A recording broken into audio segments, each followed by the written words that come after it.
अगर आप 2025 में केनरा बैंक में अपना एक सेविंग्स अकाउंट ओपन करवाने की सोच रहे हो तो ये वीडियो बिल्कुल भी स्किप मत करिएगा, क्योंकि इस वीडियो में हम केनरा बैंक के बारे में बिल्कुल डिटेल्स में जानेंगे कि केनरा बैंक कैसा बैंक है। इसके अलावा केनरा बैंक में आपको अपना एक सेविंग्स अकाउंट ओपन करवाना चाहिए या फिर नहीं ओपन करवाना चाहिए, Canara bank zero balance savings accounts offer करता है या फिर नहीं ऑफर करता है, यानी कि सारे के सारे पॉइंट्स के ऊपर डिटेल्स में डिस्कस करेंगे। तो वीडियो स्टार्ट करते हैं। जानकारी के लिए हम आप लोगों को बता दें कि केनरा बैंक गवर्नमेंट सेक्टर का बैंक है। इसके अलावा अगर हम पैसे सुरक्षित को लेकर के बात करें तो यहाँ पर ये बैंक DICGC से इंश्योर है। यहाँ पर आपका 5 लाख रुपए तक का अमाउंट बिल्कुल सिक्योर है। अगर केनरा बैंक अपने लाइफ में कभी भी डूब जाता है तो ऐसे कंडीशंस में आपका 5 लाख रुपए तक का अमाउंट मिल जाएगा। लेकिन यहाँ पर मैं आपको बता दूं कि केनरा बैंक बहुत ही पुराना बैंक है, तो डूबने का सवाल ही नहीं पैदा होता है। तो आप बेफिक्र रहें, यहाँ पर आपका पैसा बिल्कुल सुरक्षित है। इसके अलावा अगर हम मोबाइल बैंकिंग, इंटरनेट बैंकिंग को लेकर के चर्चा करें तो केनरा बैंक के मोबाइल बैंकिंग एप्लीकेशंस के ऊपर 4.4 का रेटिंग है, 1 मिलियन प्लस रिव्यू है। इसके अलावा 10 मिलियन प्लस लोगों ने डाउनलोड किया हुआ है इस एप्लीकेशन को, तो यहाँ पर इनका एप्लीकेशन काफी अच्छा है। इसके अलावा Canara bank zero balance savings accounts वैसे तो ऑफर नहीं करता है, लेकिन जनधन अकाउंट्स के अंतर्गत अगर आप ओपन करवाते हैं तो यहाँ पर जनधन सेविंग्स अकाउंट्स ओपन करवा सकते हैं। इसके अलावा अगर आप कहीं पर जॉब कर रहे हैं तो अगर आप सैलरी सेविंग्स अकाउंट्स ओपन करवाते हैं तो यहाँ पर आपको जीरो बैलेंस सेविंग्स अकाउंट देखने को मिलता है। लेकिन वैसे अगर आप आधार कार्ड, पैन कार्ड के जरिए अपना सेविंग्स अकाउंट्स ओपन करवाने के लिए जाएंगे या फिर ऑनलाइन अपना सेविंग्स अकाउंट्स ओपन करेंगे तो यहाँ पर आपको जीरो बैलेंस सेविंग्स अकाउंट्स देखने को नहीं मिलेगा, अगर आप कहीं पर किसी भी कंपनी में जॉब नहीं करते हैं तो। इसके साथ साथ मैं आपको बता दूं कि केनरा बैंक में काफी सारे सेविंग्स अकाउंट्स हैं। यहाँ पर मोस्टली आज हम बात करने वाले हैं रेगुलर सेविंग्स अकाउंट्स के बारे में। इसके साथ साथ सबसे पहले अगर हम इंटरेस्ट रेट के बारे में जाने तो यहाँ पर केनरा बैंक आपको 2.90% पर एनम का रेट ऑफ इंटरेस्ट ऑफर करता है सेविंग्स अकाउंट्स के ऊपर। यानी कि केनरा बैंक में आप कोई भी सेविंग्स अकाउंट्स ओपन करवाते हो तो यहाँ पर आपको 2.90% का रेट ऑफ इंटरेस्ट देखने को मिल जाता है। इसके साथ साथ मैं आपको बता दूं कि केनरा बैंक का बहुत ही बढ़िया FD स्कीम्स है।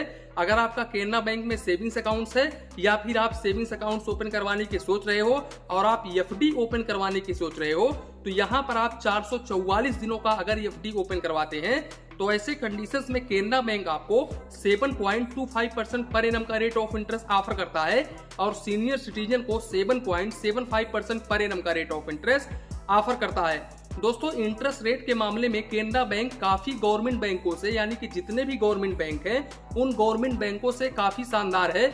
यहाँ पर इंटरेस्ट रेट काफी अच्छा प्रोवाइड करता है केनरा बैंक। इसके अलावा यहाँ पर आपको UPI भी देखने को मिल जाता है, यानी कि आप गूगल पे, फोन पे, पेटीएम इस्तेमाल कर सकते हैं अगर आपका सेविंग्स अकाउंट है तो।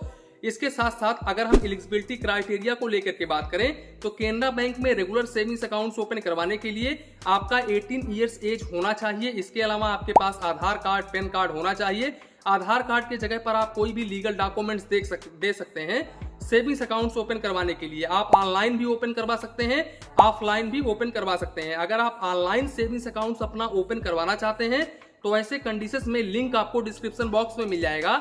उस लिंक पर आप क्लिक करके महज 4 स्टेप्स में अपना सेविंग्स अकाउंट ओपन करवा सकते हैं। पहले स्टेप्स में आपका मोबाइल नंबर और ईमेल आईडी वेरीफाइड होगा। दूसरे में आधार नंबर और पैन नंबर आपको डालना होगा। तीसरे में आपको बेसिक डिटेल्स भरनी होगी, जैसे कि पिताजी का नाम, माताजी का नाम, अपना पूरा एड्रेस।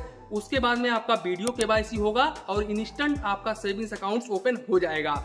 अब हम बात करें अगर हम मिनिमम बैलेंस की तो यहाँ पर रूरल में आपको 500 रुपए मेंटेन करना पड़ता है और सेमी अर्बन में 1000 रुपीज, अर्बन और मेट्रो सिटीज में 2000 rupees monthly average balance maintain करना पड़ता है। ध्यान रखें, यहाँ पर मंथली एवरेज बैलेंस है, क्वार्टरली नहीं है। इसके साथ साथ अगर आप इस बैलेंस को मेंटेन नहीं करते हैं तो ऐसे केसेस में आपको ज्यादा से ज्यादा 25 रुपए से लेकर के 45 रुपए तक चार्जेस देना पड़ता है, यानी कि मैक्सिमम 45 रुपए plus GST per month charges देना पड़ता है अगर आप कुछ भी मिनिमम बैलेंस मेंटेन नहीं करते हो तो। इसके अलावा मैं आपको बता दूं केनरा बैंक आपको 25 पेज का चेकबुक पर फाइनेंशियल ईयर बिल्कुल फ्री में ऑफर करता है और यहाँ पर अगर आप एक्स्ट्रा चेकबुक लेना चाहते हो तो ऐसे कंडीशंस में आपको 4 रुपए प्लस GST पर पेज का चार्जेस देना पड़ता है। इसके अलावा केनरा बैंक में आपको 22 पैसे प्लस GST पर SMS चार्जेस देना पड़ता है। इसके साथ साथ अगर हम कैश हैंडलिंग ट्रांजेक्शन्स की बात करें, जैसे कि कैश डिपॉजिट, कैश विड्रावल, तो यहाँ पर मंथली 3 बार आप कैश डिपॉजिट बिल्कुल फ्री में कर सकते हैं अप टू 50,000 रुपए तक। और अगर आप इस लिमिट को क्रॉस करते हैं तो ऐसे कंडीशंस में आपको 1 रुपीज पर 1000 के हिसाब से चार्जेस देना पड़ता है। मिनिमम आपको 50 रुपए प्लस जीएसटी, मैक्सिमम 5,000 रुपए तक चार्जेस देना पड़ता है, तो इस बात का आप जरूर ध्यान रखें। इसके साथ साथ अगर हम कैश विड्रावल को लेकर के बात करें कि आप अपने होम ब्रांच से कितने रुपए निकाल सकते हैं, तो यहाँ पर मैं आपको बता दूं मंथली आप 5 बार पैसे निकाल सकते हैं बिल्कुल फ्री में। और अगर आप इस लिमिट को क्रॉस करते हैं तो ऐसे कंडीशंस में 100 रुपए plus GST per transaction charges देना पड़ता है। इसके साथ साथ अगर आप अपना मोबाइल नंबर चेंज करवाते हैं, एड्रेस चेंज करवाते हैं, तो ऐसे केसेस में आपको 50 रुपए प्लस जीएसटी चार्जेस देना पड़ता है। बात करें अगर हम एटीएम कार्ड की, तो केनरा बैंक आपको क्लासिक वेरिएंट का डेबिट कार्ड ऑफर करता है। वो रुपए भी हो सकता है, मास्टर भी हो सकता है, वीजा भी हो सकता है। यहाँ पर इस डेबिट कार्ड पर आपको 200 रुपए plus GST annual maintenance charges देना पड़ता है। हालांकि इशुएंस फीस बिल्कुल फ्री ऑफ कॉस्ट है। और अगर हम इस डेबिट कार्ड के लिमिटेशंस को लेकर के बात करें, तो यहाँ पर इस डेबिट कार्ड से आप 75,000 रुपए पर डे निकाल सकते हैं और 2 लाख रुपए तक ऑनलाइन ट्रांजेक्शन कर सकते हैं।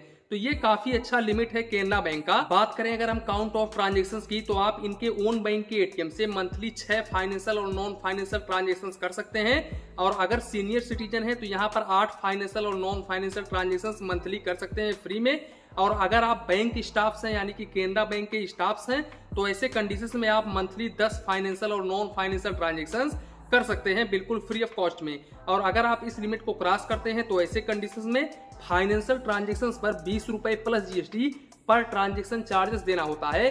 और नॉन फाइनेंशियल ट्रांजेक्शंस पर 5 रुपए plus GST per transaction charges देना पड़ता है। इसके साथ साथ दूसरे बैंक के एटीएम से मेट्रो सिटी से मंथली 3 फाइनेंशियल और नॉन फाइनेंशियल ट्रांजेक्शन कर सकते हैं। और नॉन मेट्रो सिटी से मंथली 5 फाइनेंशियल और नॉन फाइनेंशियल ट्रांजेक्शन बिल्कुल फ्री में कर सकते हैं। और अगर आप इस लिमिट को क्रॉस करते हैं तो ऐसे कंडीशंस में आपको फाइनेंशियल ट्रांजेक्शंस पर 21 रुपए प्लस जीएसटी और नॉन फाइनेंशियल ट्रांजेक्शंस पर 10 रुपए plus GST per transaction charges देना पड़ता है। अब इसके अलावा दोस्तों अगर हम बात करें केनरा बैंक के कर्मचारियों के व्यवहार को लेकर के, तो यहाँ पर मैं आपको बता दूं state bank of India, Punjab national bank, bank of Baroda, union bank of India, इसके अलावा और भी गवर्नमेंट सेक्टर के बैंक हैं, यानी कि इन गवर्नमेंट सेक्टर बैंकों के कर्मचारियों से कहीं ज्यादा बेहतर केनरा बैंक के कर्मचारी होते हैं। अब क्योंकि ये गवर्नमेंट सेक्टर बैंक है तो यहाँ पर आपको प्राइवेट बैंकों के जैसा अनुभव देखने को नहीं मिलेगा। इसके अलावा दोस्तों केनरा बैंक का ब्रांच लगभग हर एक डिस्ट्रिक्ट में देखने को मिल जाता है आपको।